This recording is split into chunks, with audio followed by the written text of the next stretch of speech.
What's up, everyone? This is Dave with 15 for Coffee. Thanks for tuning in. We're going to hit up a really important topic today about how to navigate volatility in the financial markets because you may often be led astray by a lot of news, a lot of hype around market news. So it's really important to have a good process and a clear head so that you can examine situations and make the best decision without making emotional decisions because of what the news is telling you about a particular event. So I want to give you an example on volatility and how to analyze volatility, how to analyze movements in the market so that when you are facing situations, you have a process and a strategy that you can use just like you would examine the market. So today we're going to look at the S&P 500, which is the broad market in the United States of registered stock traded companies.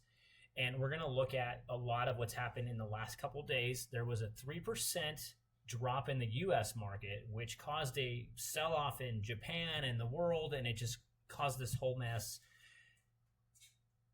mentally.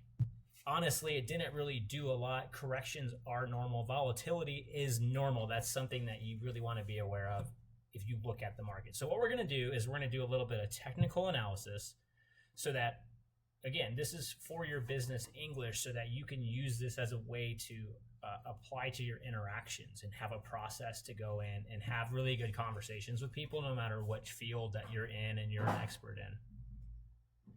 My dog is looking for some food to eat. Yeah. All right. So 15 for coffee because sometimes you only have a couple minutes, right? So this, again, if you're new here to the channel, this is for anyone using or learning English to advance their career. We're using proven U.S. sales strategies from my 20-year finance career, and I am also a professional copywriter. We're going to use those techniques to apply to anyone using English as a second language to have business success. So let's get after it. Today we're going to look at the... Come on, bro. Bruh. One thing you can accuse me of not being is a tech bro. I am not a tech bro. Oh. We're going to jump over to, not that screen, this screen here. And we're going to look at the S&P 500. We're going to look at a chart of this, okay? Okay. So I'm using Charles Schwab here. As you can see, if you're not familiar with charting, this is a chart of the S&P 500. This tells us how far back the chart goes. This is 1 year. So this is August of 2023. And as you can see, the market has had quite a run up this last year. We've had a lot of new highs. We had an all-time high back here in March. We had another one in May, another one in June, and then July. So, you know, it's really natural for things to go up and down. It's not about avoiding ups and downs. It's about how do you navigate the ups and downs? How do you smooth out your ride? How do you manage your expectations so that when things do go down, you're not worried about it? A wise man, a wise woman, a wise human will expect the bad so that they have a plan for it. It's not a surprise. So we can be less emotional about things that we do not control. And that's a big key, especially for if you're out there learning a second language for business, because there's so much that you can control before you go into the interactions. The good thing about business is that we know what the conversation is going to be about. We already know what we're going to need to do, and that we can use to our advantage. So the hype, there's a lot of hype out there. So the news, the market news, I don't have any headlines here, but it was recession coming. It was massive sell-off in the markets. It was, oh, the markets are selling off because of politics. No, that's...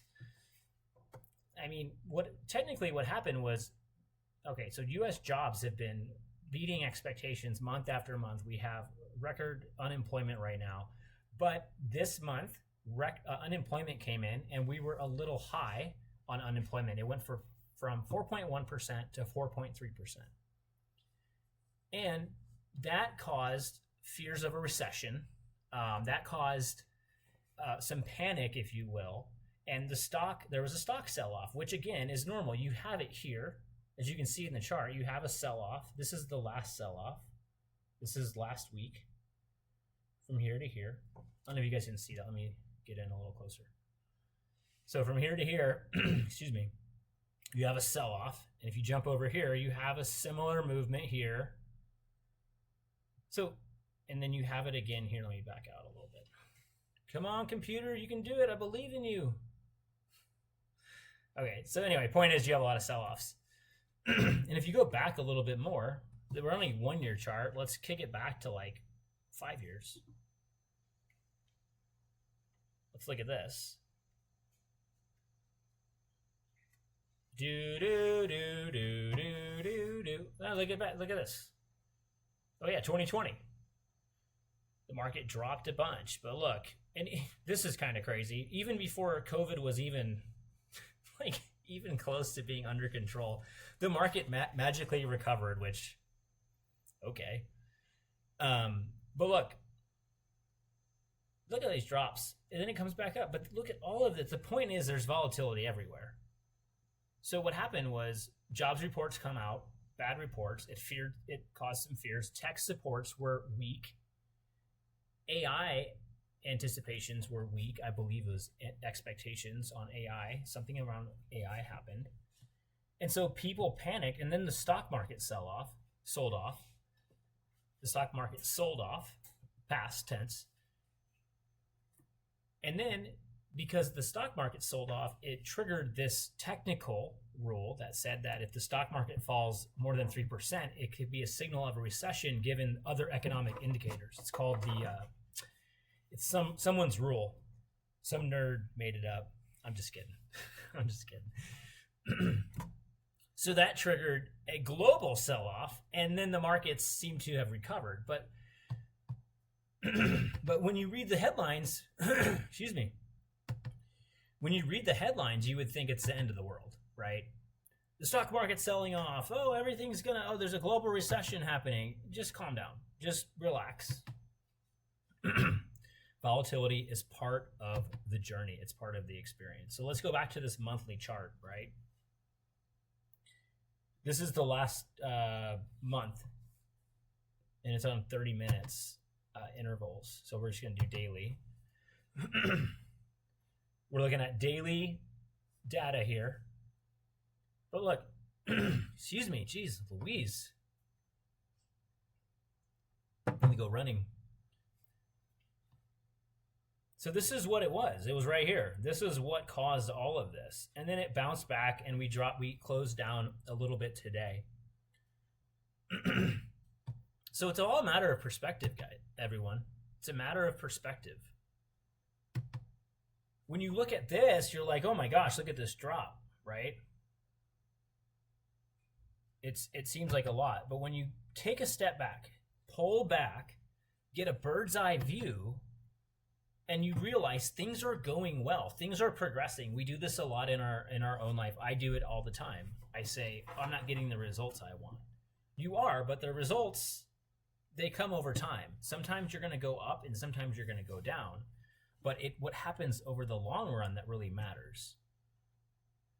And you pull back, and you're like, oh, well, guess what? And this is another thing we want to look at. I don't have a line on this, but so if we take a step back, we look at the market and we go, okay, well, what's happening here? So we could panic here. We don't want to do that because we see that if we panicked here, we would miss out on that. So I say, okay, look, at this level, 5,200, it seems like this almost went down to 5,200. It broke 5,200. It barely broke 5,200 this way. So this was kind of acting as a resistance line here. And then it dropped, and then it kind of hit this line here, 49.50. So now what I'm doing is I'm tracking support, and I'm tracking resistance. The resistance is where the market goes up and it returns, and support is where the market goes down and goes back up. So now I'm looking at this and going, hey, maybe 5,200 is an important level. You know, and maybe if I'm a long-term investor, maybe it doesn't really matter, you know, like, why am I even looking at this? You know, you don't need to look at it. If you're a trader and you're looking at getting in and out of the market, this is more important. But also just to be aware and say, hey, there's support and resistance around 5,200. This seems to be a good level that the market likes. Now, maybe if it drops below here, we're in troubles. And maybe if it goes down, and I want to go back, I can't really see this. And maybe if it goes down to a lower level, if I have positions that are more short term, my dog is wants to say hi. You know, if I see it come back down to here, maybe I might say, well, now we're in trouble, or maybe here. But either way, the point is the way we do this with clients and with our team, our boss, is sometimes we need to take a step back, right? Sometimes we need to look from a bird's eye view. One of my old managers used to say, go a mile wide and a mile deep, meaning we want to have a really broad perspective on the whole story, but we also want to be able to drill down into certain areas and learn more and learn about people's experiences and their expectations and the problems they had and the things that they've tried before and what they really want to happen, and then come back and progress on a journey of a sales journey of a beginning, a middle, and end that ultimately leads you to a desired outcome, like a job interview, a position, being able to lead the meeting at the board of directors, being able to advance to the next career level in your company. Or maybe it means being able to identify and get feedback from your audience and your avatar and your customers online and expand your product and expand your reach and have more effective marketing. So this is an example of a couple things. Always take a step back, look at the context of the market, and remember that volatility is all part of the game. The whole market keeps going up. I mean, it's obvious when you look at it this way. Like, why panic over this? It's just part of it, right? And the same goes for our clients. When our clients maybe pull away from us or they go away, that's fine. It's part of their journey.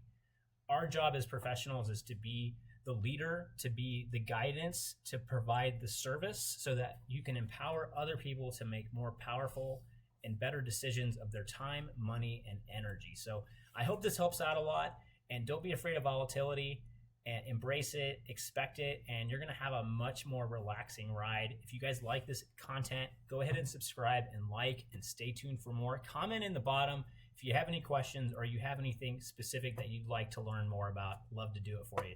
Take it easy.